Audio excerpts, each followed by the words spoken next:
Please welcome me. And please join me in welcoming the leader of the Green Party, Mike Schreiner.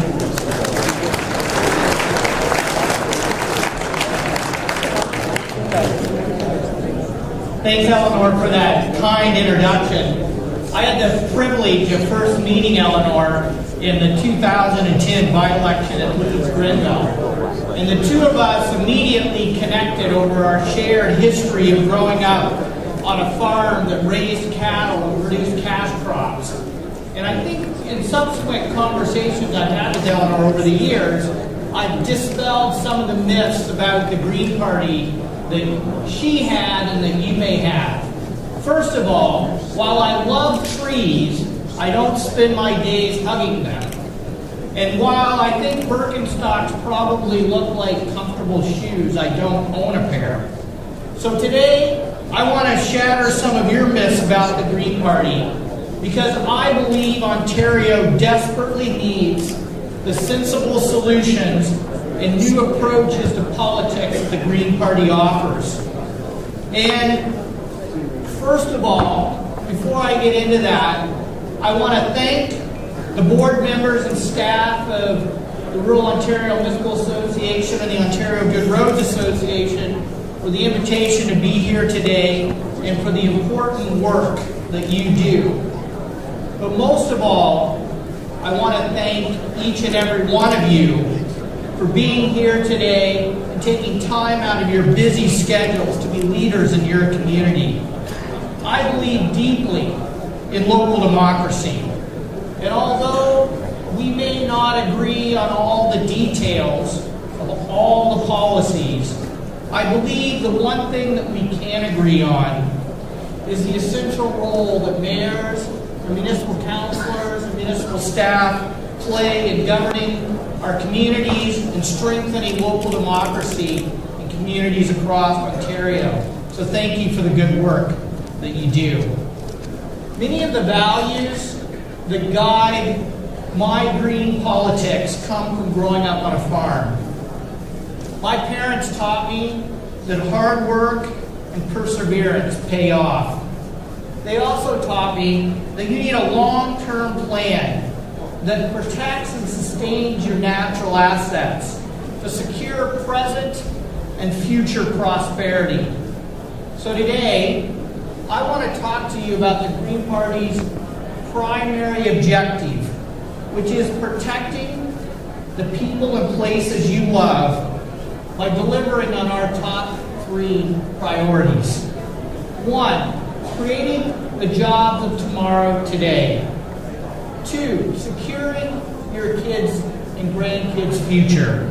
And 3, protecting the farmland and water that sustains us all.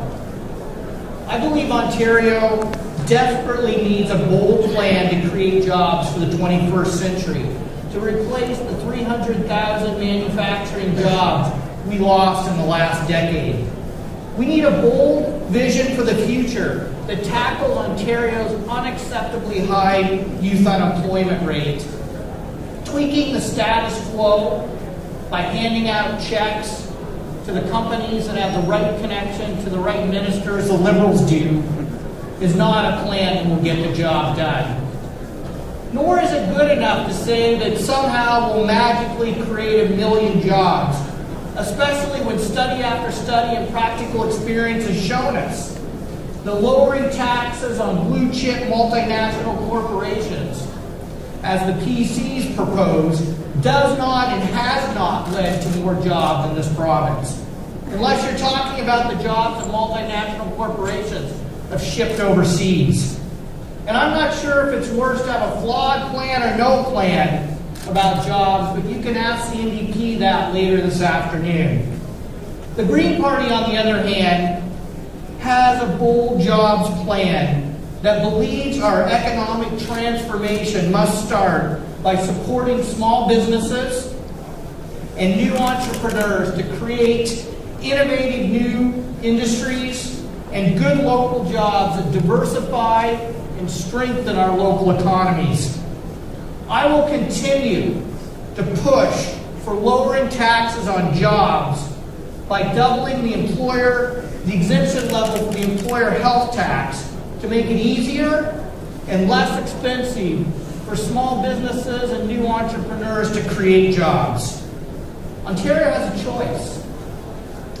The province can continue the failed policies of handing out checks and tax breaks to big corporations, as the status quo parties want to do, or we can help our small businesses and entrepreneurs double the number of jobs they create by exempting those jobs from being taxed, as the Green Party proposes. At the same time we are lowering taxes on jobs, the Green Party job plan believes that Ontario must invest in the jobs of the future today. One of my heroes is Wayne Gretzky. And the great one had a philosophy towards hockey that I apply to economics. And that's you have to skate to where the puck is going to be, not where it is or where it has been. And that's exactly what Ontario needs for economic success in the 21st century. That success is where the jobs are going to be. And it is clear that that is in resource efficiency, clean tech innovation, and low carbon infrastructure. Already the US, Germany, and Japan are revitalizing and expanding their manufacturing sectors by investing in clean tech innovation and advanced manufacturing. Last year at the World Economic Summit in Davos, world leaders called for a $14 trillion investment in clean tech innovation to reduce the spiraling costs of climate change. The highly respected McKinsey Global Institute has identified energy efficiency, clean tech innovation, and the wise use of natural resources as the biggest economic opportunity for business investment and job growth that exists today. And so Ontario needs a jobs plan where our businesses, our workers, our entrepreneurs, both urban and rural, northern and southern, can score a hat trick by being a world leader in the new global economy. And the Green Party believes that starts by rewarding innovation and new business investment with a clean tech investment tax credit to foster job creation in the fastest growing sector of the global economy. And I will push for job training programs and apprenticeship reform so our young people can access those jobs. I believe Ontario can sell sustainable solutions to the world by developing the Ring of Fire, not as a Wild West show that recreates the tar sands in Ontario's north, but as a model of sustainability by requiring efficient and responsible mining practices, energy efficient provincial processing facilities, comprehensive land use plans, and an equal partnership with First Nations. The Green Party will not play political games with false promises about rising energy prices. Instead, we will make Ontario's homes and businesses the most energy efficient in North America, saving businesses and homeowners money by saving energy. I will continue to push the government to put community interests ahead of corporate interests in the implementation of renewable energy projects so that your local economy can benefit. I will push for changes to investment regulations to make it easier for you to invest in local businesses and social enterprises that make our economies more resilient. And finally, I believe Ontario needs less talk and more action when it comes to supporting local food and farmers. And I will continue to push the Premier to use her new powers under the Local Food Act to require public institutions to buy homegrown Ontario food.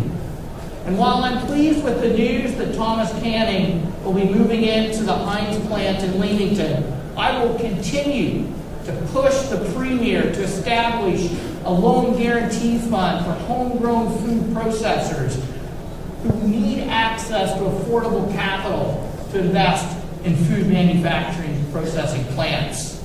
If this government can bail out auto companies, it can support our local farmers and local food processors.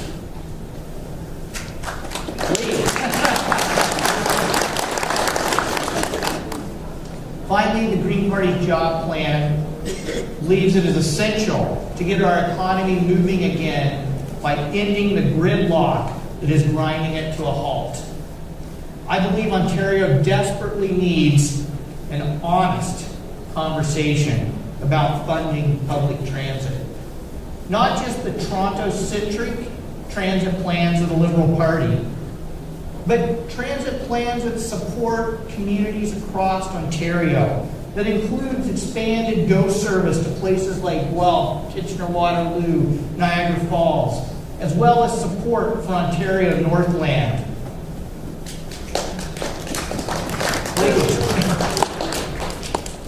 Let me be clear, and this is tough for a politician in today's world, that the Green Party supports new taxes and tolls to fund transit.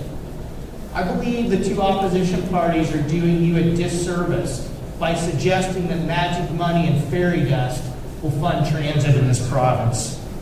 We all benefit by ending gridlock. The farmer shipping product into Toronto, the tech entrepreneur commuting to Guelph and Kitchener-Waterloo, the student traveling home to North Bay, and the manufacturer transporting product to the GTHA for export. So the GPO supports revenue tools based on three principles. The first is that it be part of a dedicated revenue fund so politicians can't waste the money on things like moving gas plants. Second, that we have a range of revenue tools that are used in a fair, balanced, and progressive way. And finally, I believe those revenue tools should also include demand management tools so we can start addressing gridlock today and not wait until the transit is built. All of our communities need the benefits that come from public infrastructure investments in innovating new industries. A broader tax base, greater demand, more equal and stable incomes, more quality full-time jobs to fund the services and the social programs that provide a high quality of life today and tomorrow as we secure a bright future for our kids. First and foremost, I believe our kids deserve quality education. Yet, we have now had a crisis in education under successive NDP, Conservative, and Liberal governments.